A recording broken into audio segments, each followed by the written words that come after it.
They told her she didn't belong. They said a woman couldn't handle the weight of a Barrett .50 caliber rifle, couldn't survive Hell Week, couldn't make the shot when it mattered most. But Sierra Vaughn wasn't interested in their opinions. She was interested in one thing only: precision.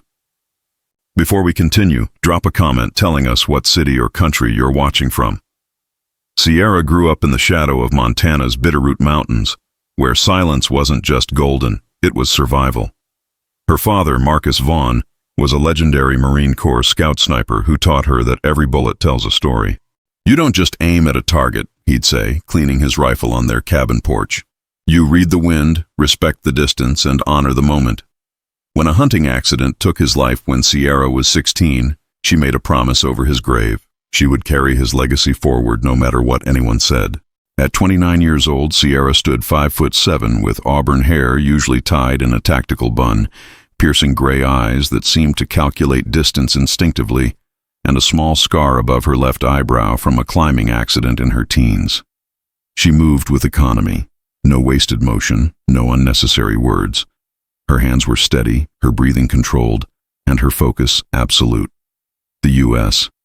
Navy SEALs didn't officially allow women in combat roles until recent years, and even then, the culture resisted. When Sierra arrived at Naval Special Warfare Center in Coronado, California, the whispers started immediately. Instructors exchanged glances. Fellow candidates smirked. One particularly arrogant trainee, a former college football star named Derek Hutchins, made it his personal mission to break her. "Hey, Montana," he called out during the first week, his voice dripping with condescension.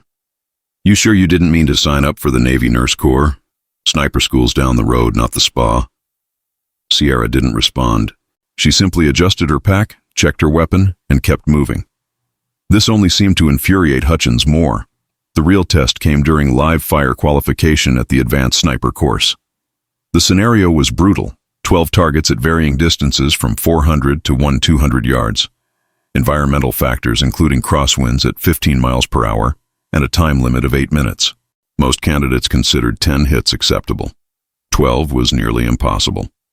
Chief Instructor Raymond Costa, a grizzled SEAL with 23 years of service and a face that looked carved from granite, watched through his spotting scope with skeptical interest.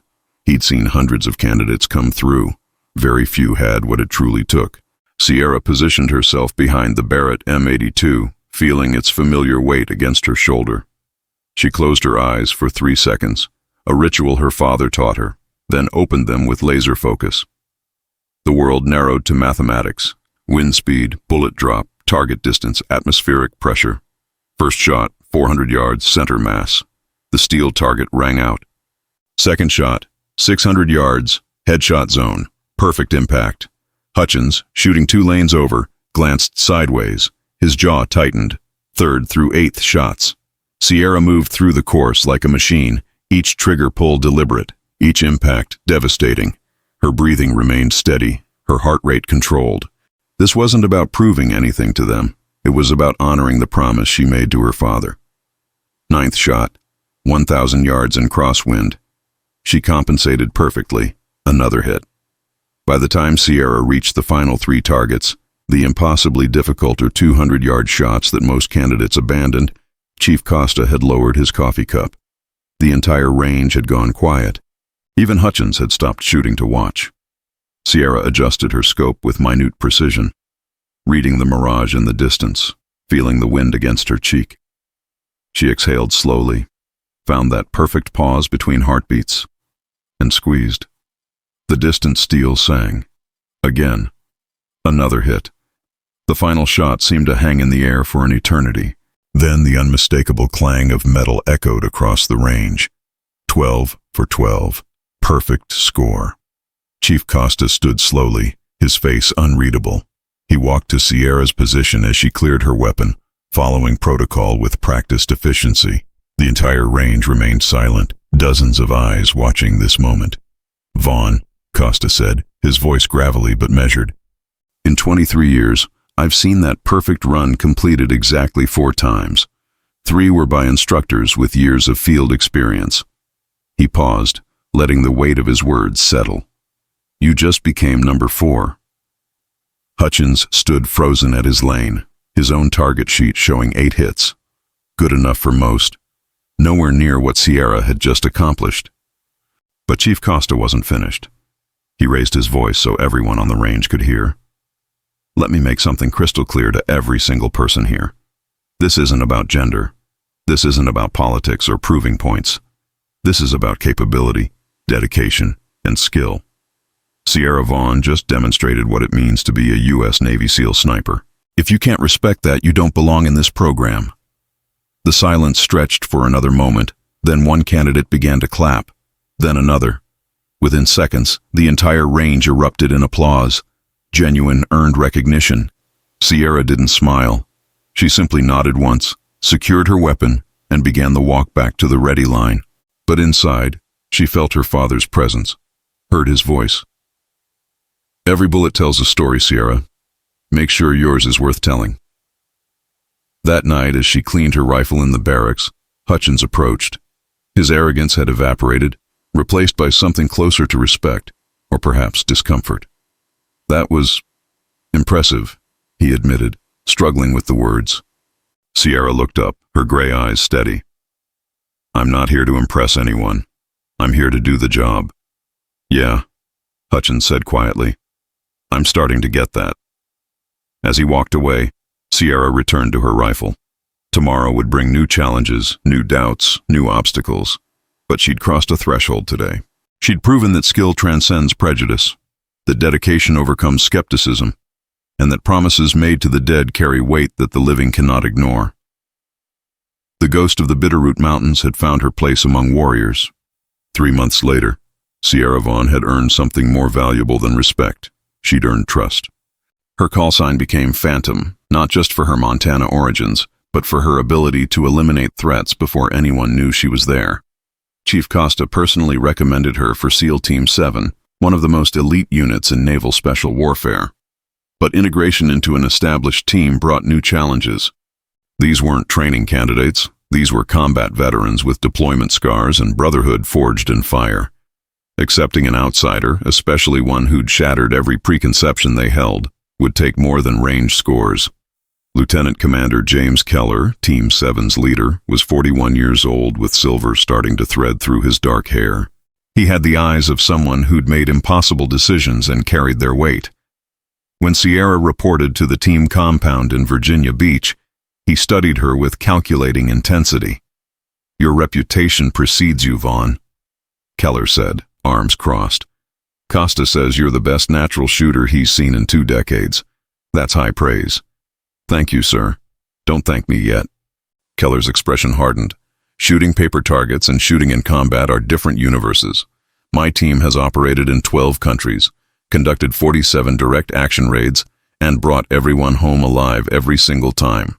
That record matters more to me than any qualification score. Understood, sir. You'll partner with Martinez on Overwatch. He's been our primary sniper for 6 years. Learn from him, support him, and maybe you'll earn your place here.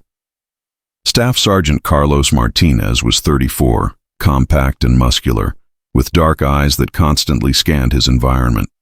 When Sierra approached him in the team room, he didn't extend his hand. Let's establish something, Martinez said flatly. I don't care what you did in training. Out there. He gestured toward the window, toward the world beyond. Hesitation kills. Ego kills. Mistakes kill. You're my backup until you prove you can be my partner. Clear? Crystal, Sierra replied. For 3 weeks, they trained together. Martinez tested her constantly, challenging her calculations, questioning her reads, pushing her to justify every decision. Sierra never complained. She absorbed his knowledge like a sponge, recognizing that his experience represented survival lessons written in blood. Gradually, Martinez's hostility transformed into professional respect. During a particularly challenging training scenario involving hostage rescue simulation, Sierra identified a secondary threat that Martinez had missed, a role player positioned in deep shadow that could have compromised the entire mission. Good catch, Martinez admitted afterward. Most people focus on the obvious threats. You see the whole picture. My father taught me that battles are won in the details nobody else notices, Sierra said. Martinez nodded slowly. Your father was right. The call came on a Tuesday night. Emergency deployment to Syria.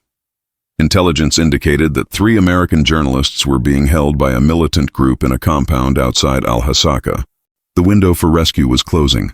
Credible reports suggested the hostages would be moved or executed within 48 hours. Team 7 mobilized with ruthless efficiency. Sierra felt the shift in atmosphere immediately. The casual conversations vanished, replaced by focused intensity. These men had done this dozens of times, but familiarity never bred complacency. The mission briefing revealed the complexity. The compound sat in urban terrain with limited approach routes, multiple hostile guards, and civilians in surrounding buildings. Standard assault tactics risked too many casualties. The plan required precision. Martinez and Sierra would establish overwatch positions 800 yards out, providing cover while the assault team moved in. Phantom, you'll take the eastern window, Keller directed, using her call sign naturally now. Martinez has west. Your sectors overlap at the main entrance. Nothing gets through. Yes, sir. 20 hours later, Sierra lay prone on a rooftop in northeastern Syria, her M110 semi-automatic sniper system trained on the compound below. The sun had set 2 hours ago, and her night vision painted the world in green ghosts. Martinez was 200 yards to her left, barely visible, even though she knew exactly where to look. Phantom, radio check. Keller's voice crackled through her earpiece. Phantom, good copy. I have 6 hostile signatures, 3 patrolling external, 3 static positions. Confirmed, Martinez added. West sector clear for approach. The assault team moved like shadows through the Syrian night, using destroyed buildings and rubble for cover. Sierra's breathing slowed to barely perceptible, the meditative state her father called becoming the rifle. She tracked each guard with mechanical precision, calculating holdovers, reading wind that kissed her cheek with dust and heat. Then everything fell apart. Contact! Contact! We're compromised! The assault team's voice erupted with urgency. Gunfire shattered the night. Multiple hostiles. 2nd floor. Northwest corner. They knew we were coming. Sierra's scope swept to the location. 6 fighters were pouring fire down on Keller's team, pinning them in a kill zone with no cover. If they stayed there for more than 30 seconds, they'd all die. Phantom, I need that window cleared now. Keller's voice carried controlled desperation. I don't have the angle, Martinez reported. Buildings blocking my sight line. Sierra's mind raced. The northwest corner window sat at an extreme angle from her position, maybe 10 degrees of exposed target, partially obscured by structural elements. The range was 847 yards. Wind had shifted to cross breeze at 12 miles per hour. The shot wasn't impossible, but it was close. I have it, Sierra said, her voice eerily calm. Phantom, be sure, Keller warned. If you miss, they'll trace your position and we'll have hostiles on both fronts. Sierra didn't respond. She was already adjusting her scope, compensating for the angle, the wind, the distance. In her mind, she heard her father's voice. The hardest shots aren't about pulling the trigger. They're about trusting yourself completely. The first fighter appeared in her crosshairs for maybe 2 seconds. She squeezed. The M110 bucked against her shoulder. Through her scope, she saw the fighter drop. 2nd target. Adjust. Breathe. Fire. 3rd target. They were starting to realize they were being hunted, ducking back behind cover, but panic made them predictable. 4th shot. 5th shot. Windows clear. Moving. Keller's team surged forward, breaking from the kill zone. But Sierra had drawn attention. Muzzle flashes erupted from a building to her right. Fighters she hadn't spotted were now targeting her position. Rounds cracked past her head, impacting concrete around her. Phantom's taking fire, Martinez called out. Sierra stayed calm, relocating 15 feet along the rooftop while keeping her rifle trained on the compound. I'm good. Assault team, you have 30 seconds before those guards reset. What happened next would be discussed in SEAL Team 7 for years. With ice water in her veins and absolute clarity of purpose, Sierra Vaughn eliminated 7 hostile targets in 90 seconds while under direct fire herself, each shot perfectly placed, each threat neutralized with surgical precision. She provided cover so effective that Keller's assault team breached the compound, secured the 3 hostages, and extracted without a single American casualty. When the helicopters lifted off Syrian soil with everyone aboard, Martinez sat across from Sierra in the vibrating darkness. He didn't say anything for a long moment, just looked at her with an expression she couldn't quite read. Finally, he pulled off his glove and extended his hand. "Partner," he said simply. Sierra shook it, and in that gesture she felt the full weight of acceptance. Not acceptance as a woman in a man's world, but acceptance as a warrior among warriors. The kind of acceptance that can only be earned when lives hang in the balance and performance speaks louder than any prejudice. Lieutenant Commander Keller approached as the helicopter crossed into friendly airspace. "Vaughn, that was some of the finest combat shooting I've witnessed in 17 years of operations. You saved my team tonight. Just doing my job, sir." "No," Keller said firmly. "You did more than that. You proved that skill, courage, and dedication don't have a gender. You proved that the only thing that matters in combat is whether you can get the job done when everything's on the line." He paused, then added, "Welcome to Team 7, Phantom. For real this time." Sierra simply nodded, but inside, she felt something shift. A piece of herself that had been fighting since her father's death finally found peace. She'd honored his legacy. She'd kept her promise. And she'd done it by being exactly who she was meant to be. The ghost had become real. 6 months after Syria, Sierra Vaughn had become an integral part of SEAL Team 7. She'd deployed to 3 more countries, participated in 11 operations, and established herself as not just capable, but exceptional. The team that once viewed her with skepticism now treated her like family. Martinez joked that she'd spoiled him. How am I supposed to work with normal snipers after being partnered with a ghost? But recognition brought new pressure. Naval Special Warfare Command wanted to showcase the integration of women into elite combat roles. Sierra resisted. She hadn't fought through prejudice to become a poster for politics. She was a warrior, not a symbol. That internal conflict came to a head when Master Chief Bradley Harrison, the senior enlisted advisor to the commander of Naval Special Warfare, personally visited Virginia Beach to meet with Team 7. Master Chief Harrison was 54, built like an old oak tree, weathered but unbreakable. He'd served in virtually every major conflict over the past 30 years, earning 3 Silver Stars and a reputation for absolute integrity. When he spoke, people listened. "Petty Officer Vaughn," Harrison said in the team briefing room, his voice carrying the authority of decades. "Your record is impressive. Costa, Keller, Martinez, everyone speaks highly of your skills and character." "Thank you, Master Chief." "I'm not here to flatter you," Harrison continued. "I'm here to ask something of you that you probably won't like. Command wants you to participate in a documentary about women in naval special warfare. Share your story. Show young women that these doors are open." Sierra's jaw tightened. "With respect, Master Chief, I didn't become a SEAL to be a spokesperson. I became a SEAL to serve. I understand that. But consider this, you had your father to show you what was possible. Thousands of young women out there have no one. They don't even know this path exists for them. Your story could change that. Or it could make me a target for people who think I don't belong here." Harrison nodded slowly. "That's a risk. But from what I've seen, you've handled worse." Before Sierra could respond, an alarm shattered the conversation, an emergency alert that sent every operator in the building into instant readiness mode. "All Team 7 personnel to Tactical Operations Center immediately," the intercom blared. The briefing came fast and grim. A civilian cargo plane had been hijacked over international waters, forced to land at an abandoned airstrip in northern Somalia. 23 American citizens were aboard, including a congressional delegation returning from a humanitarian mission.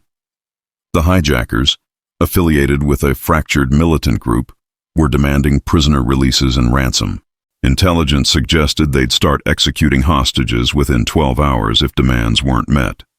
"This is a nightmare scenario," Lieutenant Commander Keller said, studying satellite imagery of the airstrip.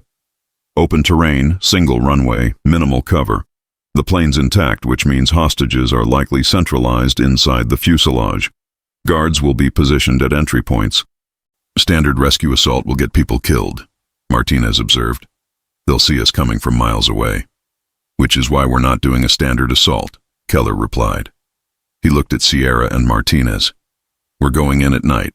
Fast insertion via halo jump. Establish overwatch positions before they even know we're there. Phantom, Martinez, you'll be our eyes and protection. Assault team hits the plane simultaneously from 3 points. Precision and speed are everything. Master Chief Harrison, cleared to observe the planning session, watched Sierra carefully. This is high stakes, Vaughn. You comfortable with this? Sierra met his gaze steadily. I'm exactly where I need to be, Master Chief. 16 hours later, at 23,000 feet over the Horn of Africa, Sierra checked her equipment one final time. The high-altitude, low-opening jump technique was one of the most dangerous insertion methods. A long free fall followed by a low-altitude parachute deployment to avoid radar detection. One mistake, one failed shoot, and you died. Simple as that. 2 minutes, the jump master called out. Sierra looked across the aircraft at Martinez. He gave her a slight nod. In that gesture was trust earned through fire, respect built on performance, and brotherhood that transcended every artificial barrier. The jump light turned green. They stepped into darkness. Free fall at terminal velocity is sensory overload, wind screaming past at 120 miles per hour, the earth invisible below in the night, nothing but faith in your equipment and training.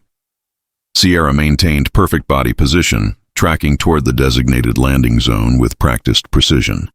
At 3,500 feet, she deployed her chute. The opening shock jolted her, then silence returned as she glided through the African night. The abandoned airstrip appeared below, illuminated by the hijacked plane's emergency lights. She could see guards moving around the aircraft, 7, maybe 8 hostiles. Sierra touched down in scrub brush 1,100 yards from the target, immediately collapsing her chute and moving to her designated position, a slight ridge that provided elevation and concealment. Martinez landed 200 yards to her left, setting up Western Overwatch. Phantom in position, Sierra whispered into her radio. Raptor in position, Martinez confirmed. Assault team is 90 seconds out, Keller reported. Call your sectors. Sierra scanned through her rifle's thermal scope. The hijackers had positioned themselves poorly, too confident, not expecting any response this quickly. She identified 9 hostile signatures. 3 near the plane's front stairs, 2 at the cargo door, 3 patrolling the perimeter, and 1 in what appeared to be a command position, visible through the plane's cockpit windows. I have 9 hostiles, Sierra reported, marking each one. Patrol pattern is predictable, 30-second loops. We'll have a 5-second window when they're all in position for simultaneous engagement. Confirmed, Martinez said. Thermal shows 22 signatures inside the fuselage, all prone or seated, likely hostages under guard. I can't get a clean read on how many guards are inside. That's our biggest unknown, Keller acknowledged. Which means when we breach, it needs to be overwhelming.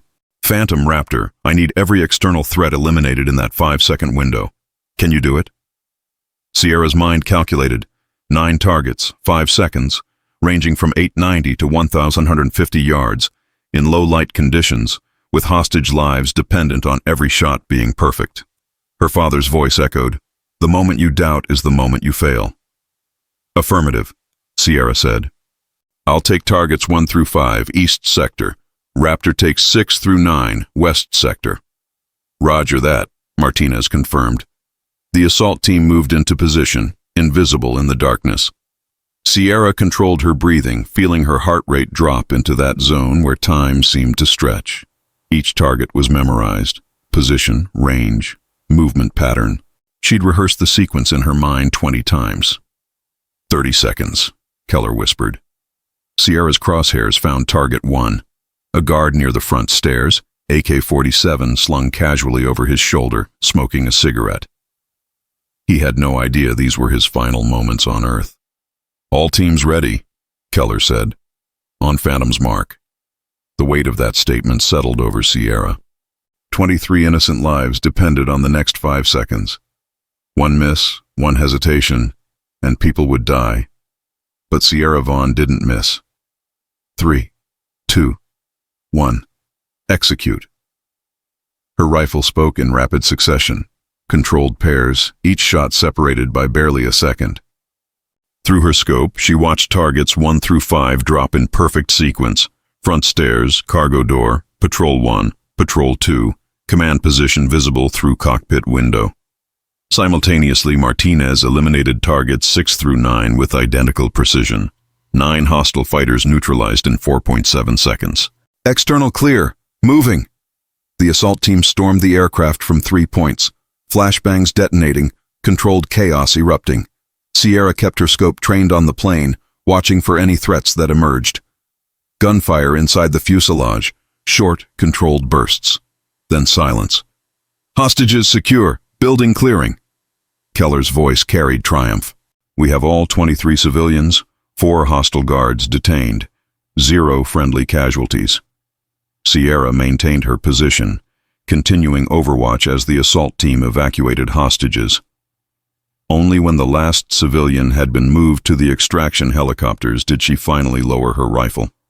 Phantom, Raptor, collapse to extract, Keller ordered. As Sierra moved down from her position, Master Chief Harrison's voice came through the radio. He'd been monitoring from the command center thousands of miles away. Petty Officer Vaughn, Harrison said, his voice carrying emotion he rarely showed. What you and Martinez just did, that was perfection under impossible pressure. You saved 23 lives tonight, including a congressman, 2 senators, and a documentary filmmaker who was, ironically, filming a story about American heroes. Sierra didn't respond immediately, jogging toward the extraction point where helicopters waited with rotors spinning. Master Chief, she finally said, breathing hard but steady. About that documentary you mentioned. Yeah. If my story can help one young woman realize she's capable of more than people tell her, then maybe it's worth sharing. But I do it my way. Honest, not sanitized. The doubts, the struggles, the truth. Harrison laughed, genuinely pleased. I wouldn't want it any other way, Petty Officer. On the helicopter ride back, Martinez pulled off his helmet and looked at Sierra with open admiration.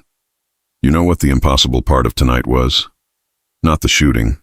We've both made harder shots. The impossible part was calling 9 targets in 5 seconds while knowing that 23 families were counting on you not to screw it up. That kind of pressure breaks people. We did it together, Sierra said. No, Martinez corrected gently. You made the call. You had the weight. And you carried it like it was nothing. He paused, then added, Your father would be proud, Sierra. It was the first time he'd ever used her first name. Sierra felt tears threaten but held them back. Thank you, Carlos. 3 weeks later, Sierra stood in front of a camera for the documentary. They'd asked her what she wanted to say to young women considering military service. She thought of her father, of the promise made over his grave. She thought of every person who doubted her, and everyone who'd eventually believed.